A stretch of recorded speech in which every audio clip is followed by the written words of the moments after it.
भारत पर अरब आक्रमण 712 ईस्वी में हुआ, जब मोहम्मद बिन कासिम ने भारतीय प्रदेश सिंध नाम का जो प्रदेश भारत का था, वहाँ पर मोहम्मद बिन कासिम का आक्रमण हुआ और मोहम्मद बिन कासिम ने सिंध के शासक दाहिर को पराजित करके उस पर अपना अधिकार कर लिया था। तो ये जो भारत पर अरब आक्रमण हुआ, हम इसको पढ़ेंगे। आइए देखते हैं।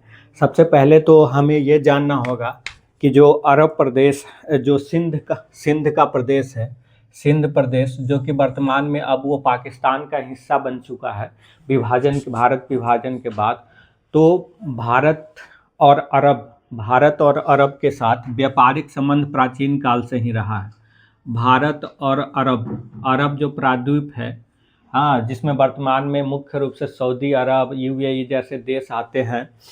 तो भारत और अरब के साथ व्यापारिक संबंध तो प्राचीन काल से ही था, इस्लाम धर्म के उदय के पहले से। लेकिन 7वीं शताब्दी में अरब में इस्लाम का उदय होता है। आप जानते हैं कि हजरत मोहम्मद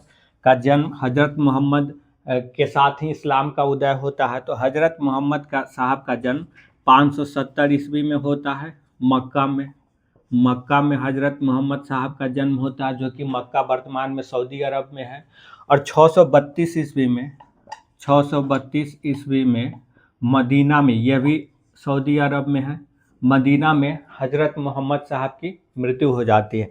लेकिन हजरत मोहम्मद साहब के साथ ही दुनिया में एक नए धर्म का उदय होता है, जिसको हम इस्लाम के नाम से जानते हैं।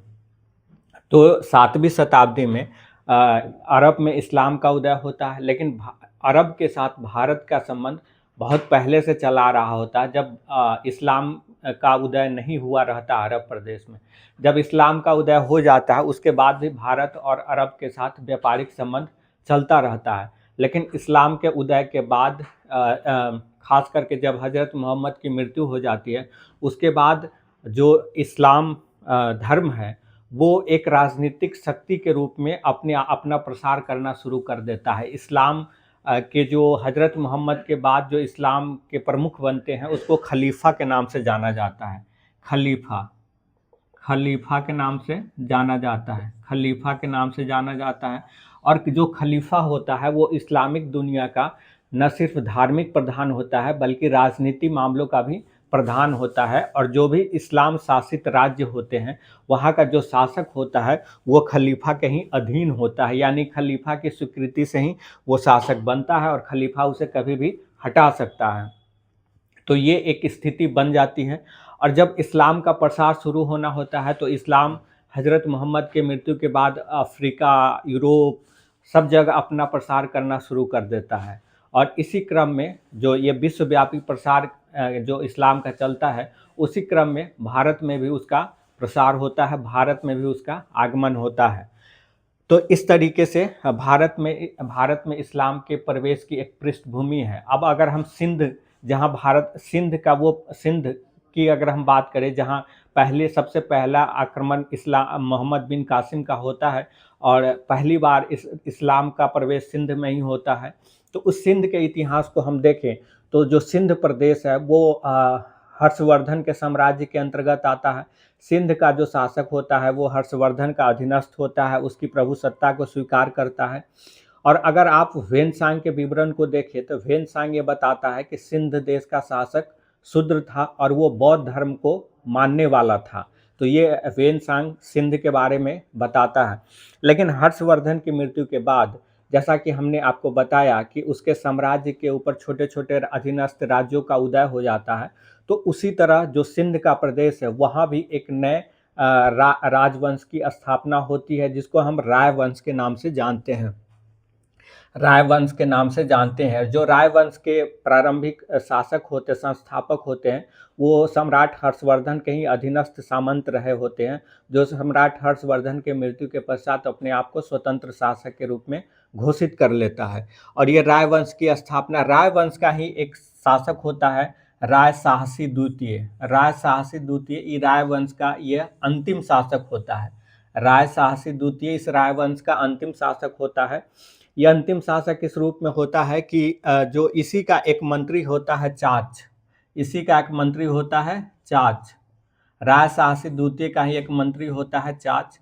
ये क्या करता है, राय साहसी द्वितीय की हत्या कर देता है और सिंध प्रदेश पर अधिकार कर लेता है, और अधिकार करके यहाँ चाच जो है वो सिंध में ब्राह्मण वंश की स्थापना करता है, ब्राह्मण वंश की स्थापना करता है, ब्राह्मण वंश की स्थापना करता है चाच।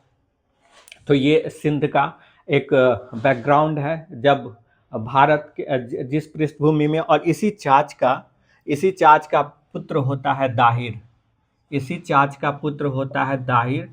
और जब दाहिर सिंध का शासक होता है उसी समय सिंध पर मोहम्मद बिन कासिम का आक्रमण होता है। तो ये तो हमने देखा सिंध का जो प्रारंभिक इतिहास है, यानी कि अरब आक्रमण से पहले की जो स्थिति है सिंध की, उसको हमने देखा। अब सिंध पे अरब जो आक्रमण होता है उसके विषय में हमें जानकारी कुछ प्रमुख साहित्यिक ग्रंथों से प्राप्त होती है, जिसमें एक प्रमुख ग्रंथ है किताब फुतुल अल बलदान, किताब फुतुल अल बलदान, किताब फुतुल अल बलदान। ये इसकी रचना की थी बिलादुरी ने, बिलादुरी नामक विद्वान ने इसकी रचना की थी 9वीं शताब्दी में। तो 9वीं शताब्दी में किताब फुतुल अल बलदान जो है उसकी रचना बिलादुरी ने की थी, और इसी से सिंध पर अरब आक्रमण के विषय में हमें जानकारी मिलती है। इसके अलावा एक और ग्रंथ है चचनामा, चचनामा जो 1216 ईस्वी में लिखा गया था, फारसी भाषा में लिखा गया था। तो चचनामा से भी हमें सिंध पर अरब आक्रमण की जानकारी प्राप्त होती है। अब सिंध पे अरब आक्रमण का कारण क्या होता है, तो हमने आपको पहले बताया कि सिंध पर अरब का आक्रमण इस्लाम का विश्वव्यापी जो प्रसार होता है उसी का एक हिस्सा होता है, लेकिन उसका एक तात्कालिक कारण भी होता है। उसका तात्कालिक कारण ये होता है कि जो श्रीलंका है वहाँ से जहाज में लदा हुआ कुछ सामान जा रहा होता है अरब प्रदेश में, जो इस खलीफा के लिए तोहफा रहता है। श्रीलंका के शासक कुछ तोहफा के रूप में खलीफा के लिए भेजता है जो अरब जा रहा होता है। तो रास्ते में सिंध का देवल बंदरगाह पड़ता है, रास्ते में सिंध प्रदेश का देवल बंदरगाह पड़ता है, देवल बंदरगाह पड़ता है। और इसी देवल बंदरगाह पर कुछ डाकुओं ने क्या करते, कुछ डाकुओं के द्वारा उस जहाज को लूट लिया जाता है।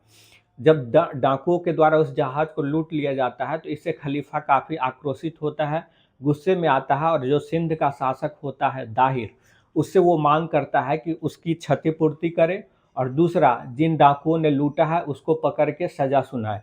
लेकिन जो सिंध का शासक दाहिर होता है वो इस बात को मानने से इनकार कर देता है, यानी उसकी शर्तों को नहीं मानता है। जब उसकी शर्तों को मानने से इनकार कर देता है तब ऐसी स्थिति में जो खलीफा है वो सिंध के ऊपर आक्रमण करने का निश्चय लेता है। और खलीफा के अंतर्गत ही जो इराक का गवर्नर होता है हजाज, इराक का गवर्नर होता है हजाज इराक का गवर्नर होता है। इराक खलीफा का जो इस्लाम का ही प्रदेश होता है। तो इराक के में खलीफा के गवर्नर के रूप में हजाज रहता है, और वही हजाज मोहम्मद बिन कासिम से पहले वो दो मोहम्मद बिन कासिम को तो भेजता है, लेकिन उससे पहले दो और को भेजता है अपने सेनापति को। लेकिन पहले जिन दो सेनापति को भेजता है उसे सिंध का शासक दाहिर पराजित कर देता है। उसके बाद तीसरे सेनापति के रूप में वो मोहम्मद बिन कासिम को 712 ईस्वी में भेजता है। मोहम्मद बिन कासिम को वो 712 ईस्वी में मोहम्मद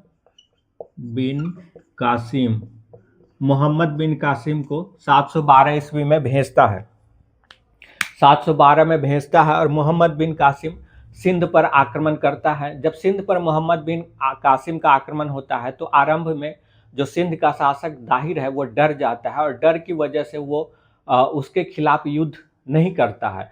और इसका नतीजा होता है कि जो मोहम्मद बिन कासिम है वो पहले सिंध का जो देवल बंदरगाह है उस पर अधिकार करता है, यानी सिंध का जो दक्षिणी इलाका है उसको पहले जीतता है, और जीतते जीतते वो आगे बढ़ता है। जब दाहिर को लगता है कि अगर अब भी वो आगे नहीं बढ़ा तो वो मारा जाएगा या उसके ऊपर कब्जा कर लिया जाएगा, तब मजबूरन दाहिर मोहम्मद बिन कासिम का सामना करने के लिए आगे बढ़ता है। लेकिन दाहिर पराजित होता है, और पराजय के साथ ही वो मारा जाता है, और उसके मरने के साथ ही सिंध पर मोहम्मद बिन कासिम का अधिकार हो जाता है। सिंध पर मोहम्मद बिन कासिम का अधिकार हो जाता है, मोहम्मद बिन कासिम का कब्जा हो जाता है सिंध पर। तो इस तरह सिंध का जो प्रदेश है वो वहाँ पे अरबों का शासन स्थापित हो जाता है। हालांकि अगर आप देखें तो अरब का जो शासन है वो सिंध तक ही सीमित रहता है, लेकिन इसके बाद भी मोहम्मद बिन कासिम के अपने जो राज्य है उसका सिंध के बाहर भी के क्षेत्र को भी जीतने की कोशिश करता है। वो कश्मीर पर भी आक्रमण करता है, लेकिन कश्मीर का शासक ललितादित्य मुक्तापिर जो होता है वो अरबों को पराजित करता है। इसके अलावा भारत के दूसरे क्षेत्रों पर भी मोहम्मद बिन कासिम के बाद भी 717 ईस्वी में से भी खलीफा के द्वारा अपने सेनापति को भेजा जाता है, लेकिन वो कुल मिलाकर के जो अरब है वो किसी भी तरीके से सिंध के बाहर के भारतीय क्षेत्र को नहीं जीत पाता है। हर जगह उसे हार का सामना करना पड़ता है, लेकिन सिंध पर वो अपना अधिकार जरूर स्थापित कर लेता है। तो ये इस तरीके से सिंध पर अरब शासन स्थापित हो जाता है। अब अगर सिंध के ऊपर अरब शासन स्थापित हुआ है तो जाहिर है अरब लोग अपने साथ कुछ नई संस्कृति, अपने कुछ नए मूल्य, नई चीज़ों को लेकर के आएगा। तो वो क्या क्या भारत में सिंध पर अरबों का शासन स्थापित होने के साथ ही भारत में कुछ नई चीज़ें क्या क्या आता है। एक तो भारत में पहली बार इस्लाम का प्रवेश होता है। इस्लाम का प्रवेश होता है पहली बार भारत में, कहाँ, सिंध में। और इसके बाद वहाँ सिंध के लोग इस्लाम धर्म को अपनाने लगते हैं। तो पहली बार भारत में इस्लाम का प्रवेश होता है। दूसरा, ऊंट पालन की परंपरा शुरू होती है सिंध के प्रदेश में, एवं खजूर की खेती का प्रचलन भी शुरू होता है। यानी सिंध प्रदेश में खजूर की खेती का प्रचलन होता है। जो अरब ने सिंध पर कब्जा किया वो वहाँ दिरहम नामक एक सिक्का चलाता है, दिरहम नामक एक सिक्का चलाता है। और एक सबसे महत्वपूर्ण जो बात होती है वो है जजिया का प्रचलन, जजिया कर का प्रचलन। जजिया का शुरुआत सिंध प्रदेश में होता है। जजिया कर गैर जो इस्लामिक लोग होते हैं, यानी ऐसे लोग जो इस्लाम को नहीं मानते हैं, उनसे ये जजिया कर की वसूली की जाती है। तो जजिया कर सबसे पहले सिंध प्रदेश में मोहम्मद बिन कासिम के द्वारा ही लगाया जाता है। तो इस तरीके से भारत पर अरब आक्रमण की बात हमने की। अब भारत पर हम महमूद गजनबी और मोहम्मद गोरी के आक्रमण को देखते हैं।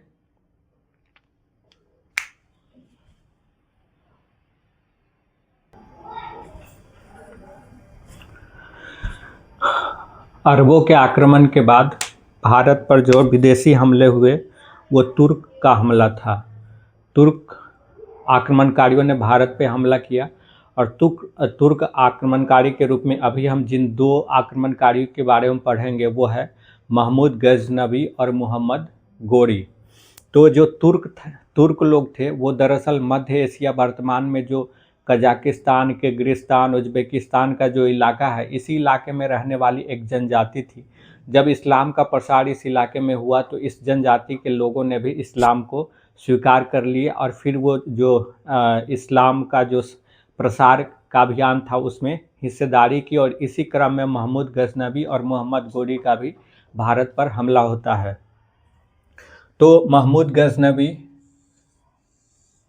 गजनबी और तुर्क से पहले हमने देखा था कि अरब का आक्रमण हुआ, लेकिन अरबों का साम्राज्य सिंध से बाहर नहीं फैल पाया, वो सिंध तक ही सीमित रह गया। लेकिन इसके बाद जो मोहम्मद गोरी का आक्रमण होता है या महमूद गजनबी का आक्रमण होता है, उसमें जो इस्लाम का प्रसार था या इस्लाम का जो साम्राज्य था वो सिंध के बाहर भी फैलता है।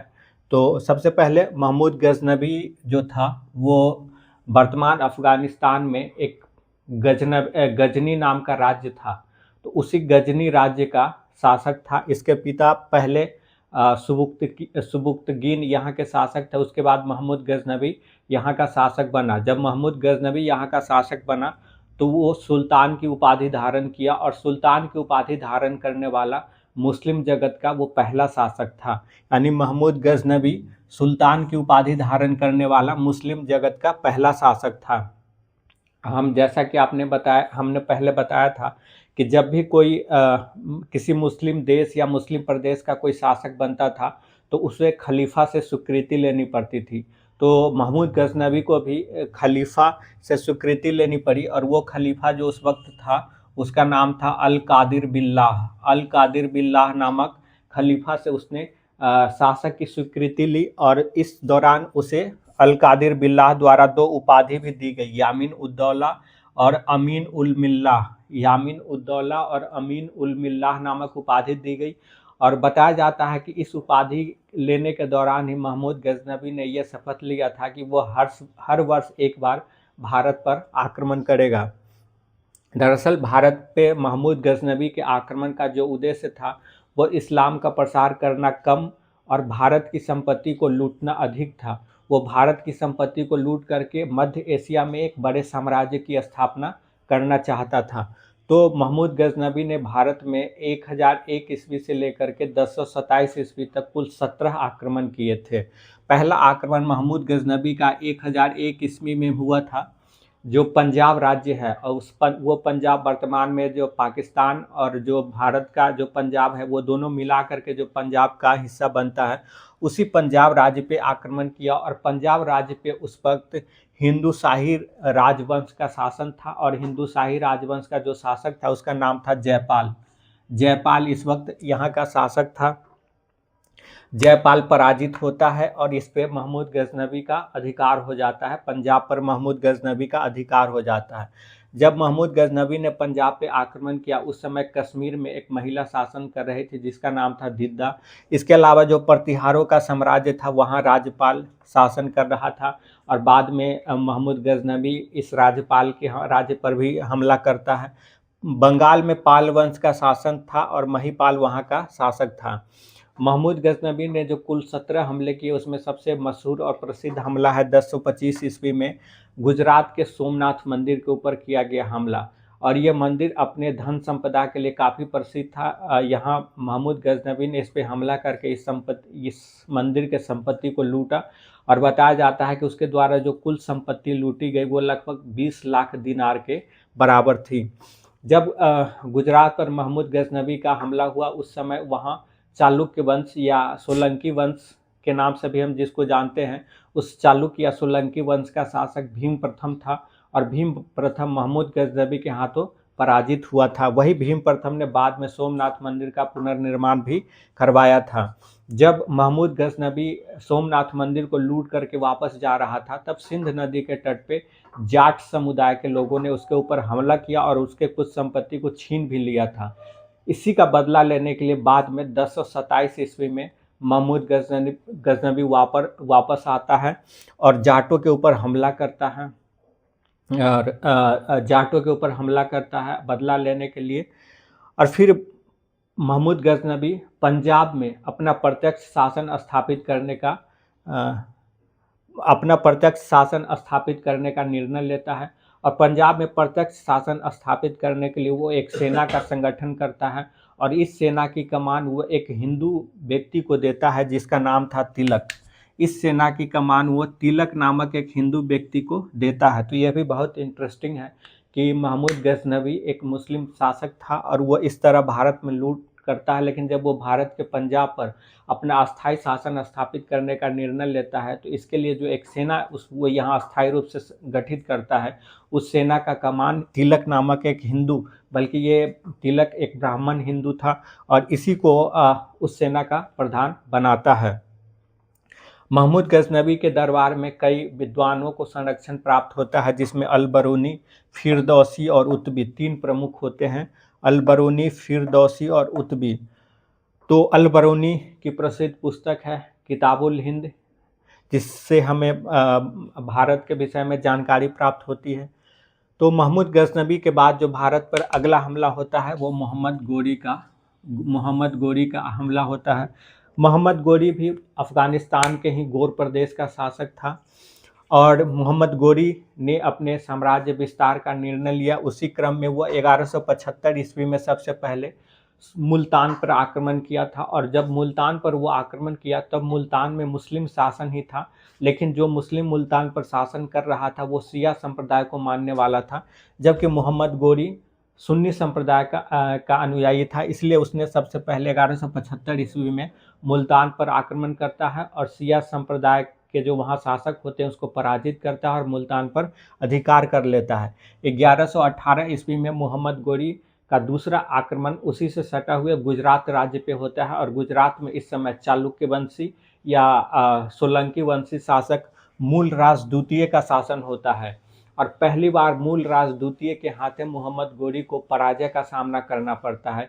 यानी भारत में पहली बार मोहम्मद गोरी को गुजरात के शासक मूलराज द्वितीय के हाथों पराजय का सामना करना पड़ता है। उसके बाद मोहम्मद गोरी 1191 ईस्वी में हमला करता है, जब तराइन के युद्ध में पृथ्वीराज चौहान के साथ उसका युद्ध होता है, और इस बार दूसरी बार मोहम्मद गोरी को हार का सामना करना पड़ता है। तराइन के प्रथम युद्ध में पृथ्वीराज चौहान की विजयी होती है और मोहम्मद गोरी पराजित होता है। 1192 ईस्वी में अपनी पराजय का बदला लेने के लिए मोहम्मद गोरी फिर से पृथ्वीराज चौहान पर हमला करता है। इस हमले में पृथ्वीराज चौहान पराजित होता है। 1194 ईस्वी में मोहम्मद गोरी जो पृथ्वीराज जो चंदेल शासक गहरवाल वंश का शासक होता है जयचंद्र, जिसकी पृथ्वीराज चौहान के साथ शत्रुता लंबे समय से चल रही होती है, उस जयचंद्र गहरवाल वंश के शासक जयचंद्र के ऊपर हमला करता है और कनौज के निकट चंदावर के मैदान में, कनौज के निकट जो वर्तमान कनौज है उसके निकट ही चंदावर का मैदान था, चंदावर के मैदान में 1194 ईस्वी में जयचंद्र और मोहम्मद गोरी के बीच युद्ध होता है। इसमें जयचंद्र पराजित होता है, वो भागने की कोशिश करता है लेकिन पकड़ा जाता है और उसे मार दिया जाता है। तो इस तरीके से जयचंद्र की पराजय होती है। 1206 ईस्वी में जब मोहम्मद गोरी भारत से लौट रहा होता है तो सिंध नदी के तट पर खोखर नामक जनजाति के द्वारा उसके ऊपर हमला किया जाता है। खोखर, और इसी को कहीं कहीं गख्खर के नाम से भी जाना जाता है।